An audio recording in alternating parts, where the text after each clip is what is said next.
Great. So I'm Sarwar Khan. I'm the Sustainability Director at BT. My role is to help develop products that reduce the carbon footprint on our customers, but also develop solutions that can help them accelerate their own net zero and sustainability goals. Technology is a key enabler for accelerating global decarbonization. Now, we've heard a lot about AI and the use of AI within the telecoms sector, but actually AI has great potential to unlock efficiencies and boost significant productivity for consumers and businesses.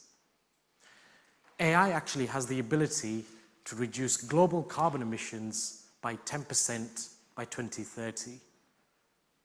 But AI alone is not the silver bullet. We have to consider the responsible and environmental impacts of AI. When we think about scaling AI, and particularly large language models, we're thinking about increasing compute power and devices. So what does that actually translate into? Well, to bring this to life, if we think about the creation of ChatGPT, produced around 550 tons of CO2. That's equivalent to around driving 123 diesel-powered cars on the road every year. That actually seems like a really small amount. But let's scale that.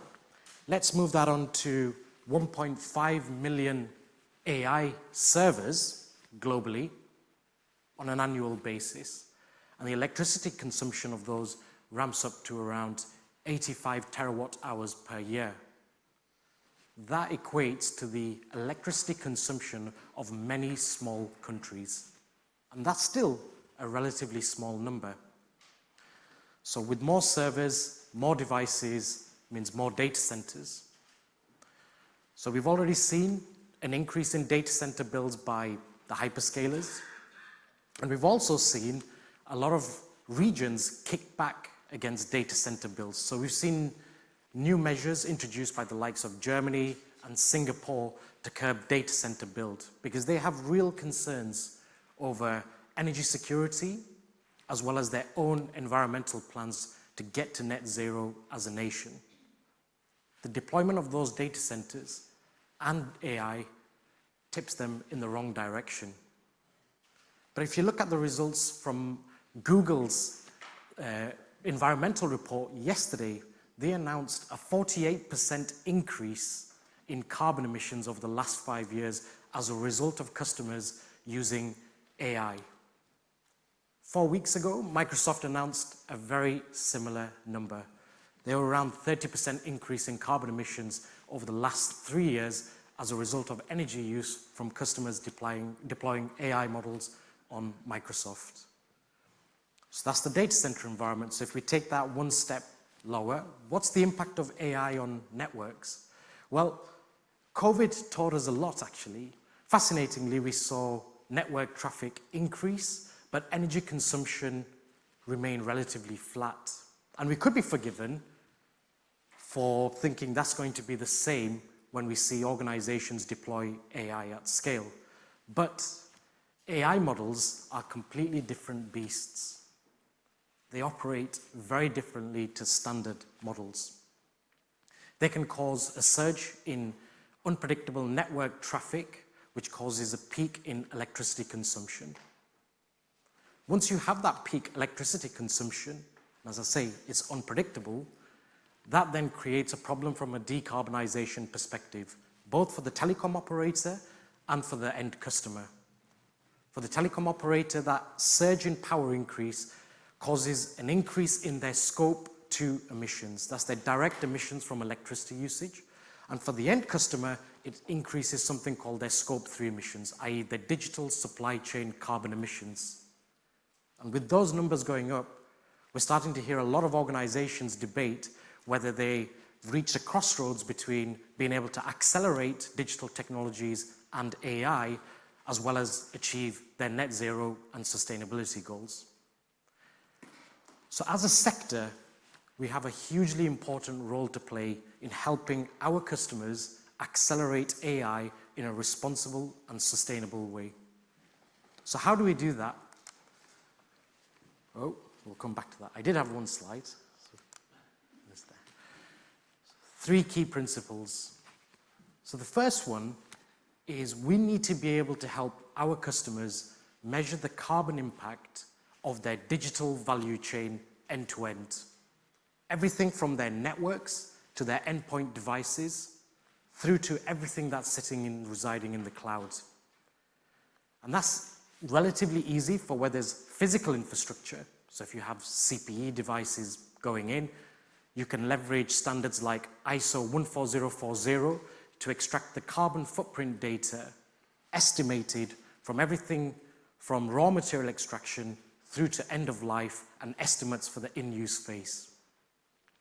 But what happens when you're trying to measure the carbon impact for shared infrastructure, i.e. core network services? And that's not so easy to do. But some of the best practices from some of the leading telco operators are already building on standards through GESI, where they implementing the Greenhouse Gas Protocol ICT sector guidance to determine the carbon footprint for their networks end to end, and then allocating those emissions to their customers based on the way they use their networks. And that could be for connectivity on a megabit basis, for voice networks on a minute basis. So we're already starting to see this evolve, but still not fast enough. So what's going to drive this is going to be customer pressure through the procurement function when they come to ask, okay, what is the carbon footprint of this particular service? So what are we doing at BT? Well, we launched this year something called the Digital Carbon Calculator. It's a free tool accessible to all our customers. Customers have the ability to obtain the carbon footprint for their BT inventory, as well as any other digital ecosystem partner inventory as well. So everything from their network devices through to the endpoint devices, whether that's a laptop which may run their AI models, through to mobile and fixed network data as well. That data is based on ISO 14040. It also tracks end-of-life status for those devices. Now, the advantages for our customers, by being able to accurately baseline their carbon footprint today, they're able to track that ongoing as they start deploying their AI models.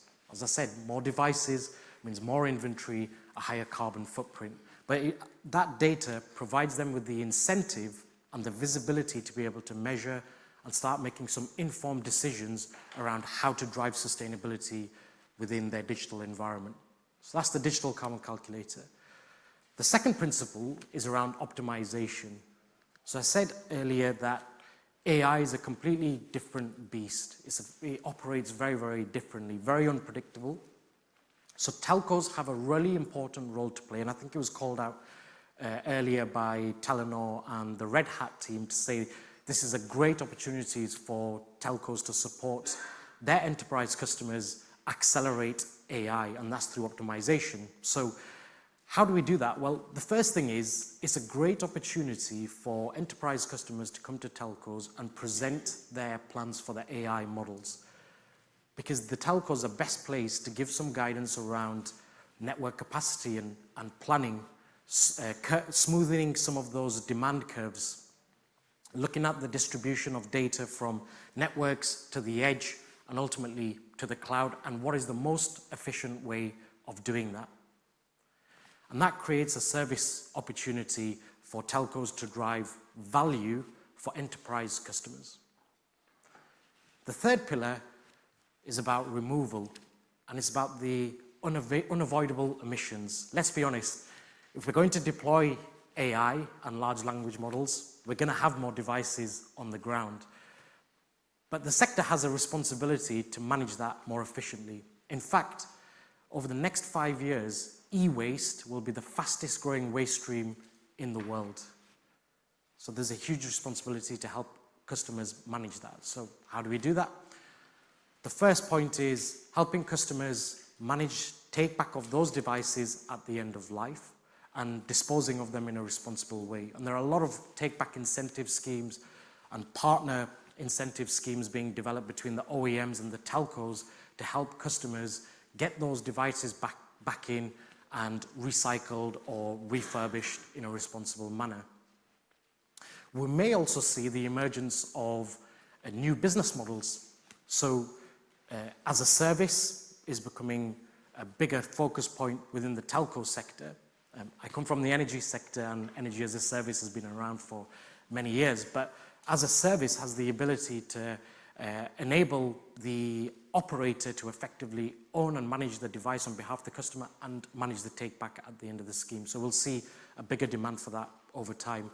And then interestingly, we're already starting to see an increased demand from enterprise customers who want to take out refurbed stock, both for their networks and their endpoint devices. And that's really interesting. That's a direct shift in mindset. And why do they want to do that? Ultimately, because it reduces their supply chain emissions. Refurbed stock or leasing models, etc., comes with a lower carbon footprint, which means that there's less emissions sitting on their carbon accounting books, effectively.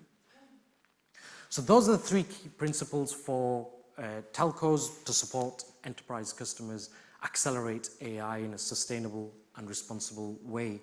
Now, what are we doing at BT beyond that? Well, it comes back to the core network, ultimately.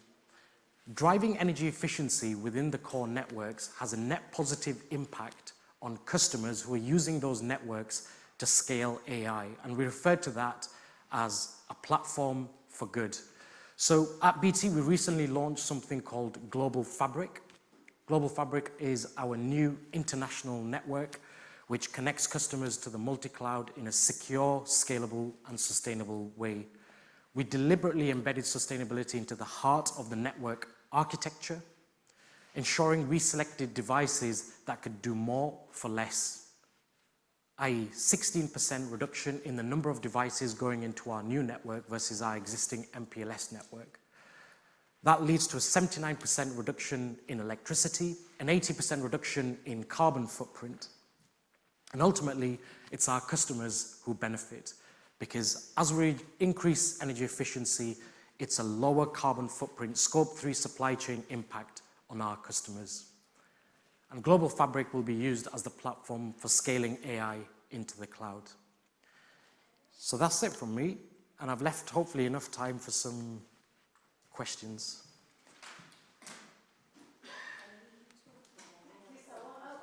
There you go. Record here. Very fascinating insight perspective.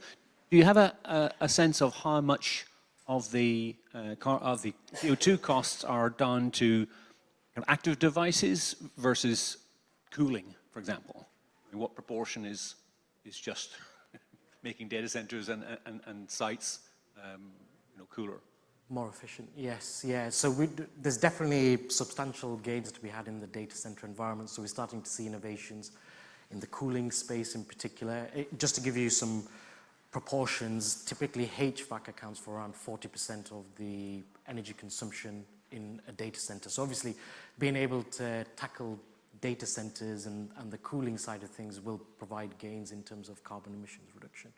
There's a lot of innovation happening, particularly with liquid cooling, etc., in this space. Okay, fascinating. Thank you. I think your neighbour, Robert. Hi, interesting presentation, but I'm slightly nervous about it.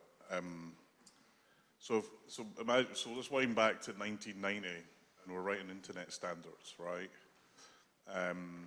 And we're saying, hey, wait a minute, maybe we shouldn't build the internet to everyone because we might be using too much energy.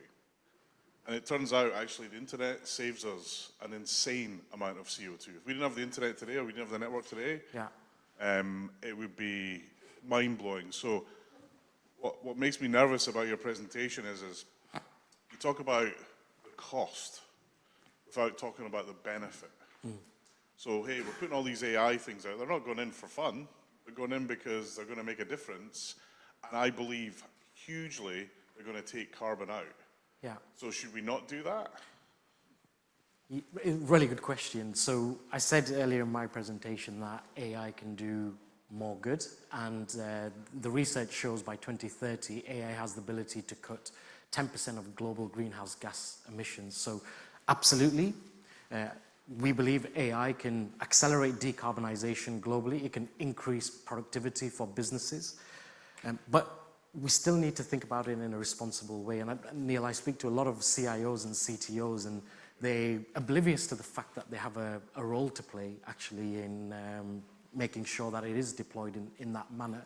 In fact, they don't see it as being their responsibility. It's someone else. It's usually a sustainability team that's sat in a central function who are responsible for decarbonizing the IT function. But as you know, that's not actually the case, right? You've got to have deep technical expertise. You've got to think about the network design, the devices that are going into the network architecture from the network to the cloud. So we are not saying don't do AI. We're actually saying accelerate AI, particularly when it's for good. But we're saying think about the principles that's required to do it in a responsible and sustainable way. Great. I just think that the way it came across was very much let's not do this because it's going to burn CO2, right? Which I don't think anyone's going to listen to that anyway. And then my second point is how many people in the room have ever watched something funny on YouTube? Right? Do you know how much that costs in terms of CO2? Anyone? No. I think there's bigger opportunities in our industry to save tons of carbon. I mean, an insane amount of carbon. And I think that's something where telcos aren't doing enough to lead on that. Sure, AI and all that stuff, it's trendy. We've got to get our house in order first, is my take. Agreed. Anybody else? The gentleman here, Deb, thank you. Very good presentation. I just wondered whether AI is another Netflix moment for the telco industry, where the telco industry does all the delivery and the costs of running networks, but doesn't get a share of the revenue from all of the AI business. And is that something you've been thinking about or factoring in? From a business model perspective and revenue generation, I can't really comment on that. We've got a team who are assessing that part. From a carbon perspective, it opens up a really interesting dilemma because there is a cost to getting to net zero. And if your emissions are going up, then obviously getting to net zero becomes even more expensive. Now, if you're providing the underlying platform, i.e. the connectivity for other organizations to leverage that as a way of scaling AI, then who's going to pay for that? And that's really interesting because if it comes back to the surge in electricity consumption on the network, unpredictable for telcos, then ultimately telcos are paying for it.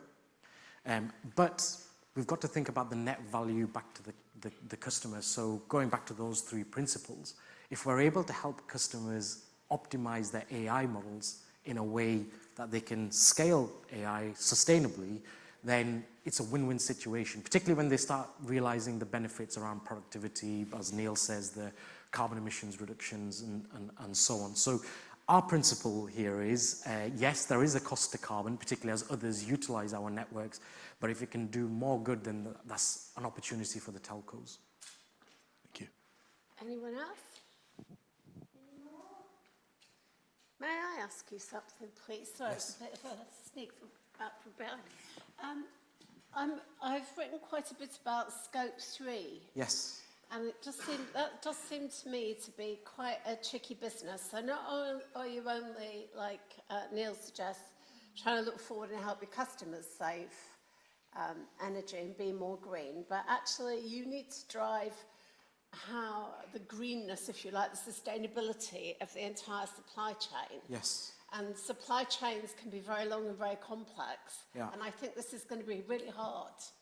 Yeah, absolutely. So for those who are not carbon accountants, including myself, Scope 3 is the carbon emissions associated with anything across the value chain. So that could be third-party products and services that you bring in to build your networks. It can also be any services that you sell to an end customer as well. So it's everything across the value chain. So you rightly point out that if the demand for AI goes up, then on the upstream side, you'll see procurement of more devices coming in to the telcos to build more capacity. Same for some of the other digital providers, including hyperscalers. And then downstream, you'll see the impact on the end customer. So how do you effectively manage that? I think we're starting to see some interesting policies being deployed by some particular vendors. So for example, Microsoft announced 3 weeks ago that they would only do business going forward on the upstream side with suppliers who could guarantee 100% renewable electricity across their full value chain. So that has a knock-on impact, because if their tier one suppliers are then forced to think about carbon reduction, they then have to go to their suppliers to ask the same question and impose the same requirement, and then you should see that trickle down effect. Now, are we seeing that at scale? Probably not, because we're at the tipping point. Scope 3 is the most difficult aspect of carbon reduction. It accounts for typically for an organization, it's around 70% of their total emissions, right? So it's a significant proportion, but it requires collaboration across the value chain. In some cases, it'll require regulation. In other cases, it requires procurement to act. You know, procurement have to impose certain things on their suppliers, like ensure you've got 100% renewable energy across your value chain, or you're using refurbished material into the production of devices and so on. So it's still very much the big talking points, and I go to a lot of sustainability events and everyone talks about Scope 3. So we're nowhere near solving that as a challenge, but we're definitely starting to see movement in the right direction by big vendors. Okay, and do you think as time goes on, it will become more and more important, like Microsoft has said, if you can't prove Yes. your, do you think it will be Yeah. more, for shareholders and other people to apply pressure? Yeah, I mean, it comes back to the cost of carbon. We can't see the cost of carbon today because we don't actually pay for it. But any organization who has a science-based net zero target, and that's around 6,000 organizations around the world, to get to net zero, they're still going to have what we call residual emissions. So to the best of your efforts, you may be able to remove as much emissions as you can, but you will always have some emissions to run your business. You simply cannot change that. Now, to get that to net zero scientifically and financially means you have to pay to remove those residual emissions.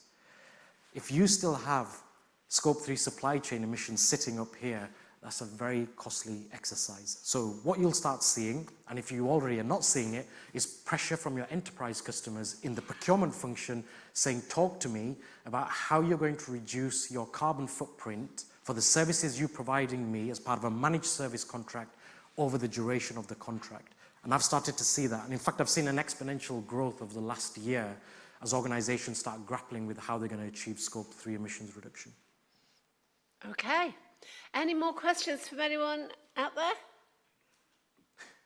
We got Oh, time? there's a gentleman there behind you, Deb. Thanks for your presentation. It was great. I just wanted to get your opinion on if you're pro for more regulation, because I think private and public organisations, if left to their own devices, surely are going to be picking profits over, planet, basically. Yeah, so the EU is leading the way with the regulations. We're going to see something called the CSRD come out. Well, it's come into force actually this year, but it properly comes into effect for most organizations from 2026 onwards. The CSRD requires organizations to publicly disclose their end-to-end carbon emissions, and it's got to be broken down in a scientific way, and then it's got to be audited, externally assured, and then you can publicly disclose that information. Now, what we're starting to see is a lot of the leading companies combine financial reporting with carbon reporting. So a lot of big organizations will have a carbon intensity figure which comes directly under adjusted EBITDA. So you'll get your typical P&L. Under the P&L, adjusted EBITDA will be carbon intensity per pound megawatt EBITDA or something like that on a tons per CO2 basis. And that then enables investors to assess an organization, not just from an EBITDA profitability perspective, but also from the risk that they pose if their carbon emissions are not coming down. So CSRD is driving that. From next year, we're going to see in the UK mandatory climate disclosure requirements for large organizations to begin with, and then obviously we'll see that trickle down into the smaller organizations as well. So yeah, regulation plays a part, but I think what we're seeing is some other companies are not waiting for regulation. They're being driven by purpose, and they see the opportunity. And just going back to Neil's point, there's a huge amount of potential to help customers cut carbon by using technology, and networks is a key enabler to that. So why wait, right? So there's a commercial advantage anyway in the short term. So that's the direction of travel. Okay, so really everybody's part of somebody else's Scope 3. Absolutely. Okay. Sarwar, that was great. Thanks a lot.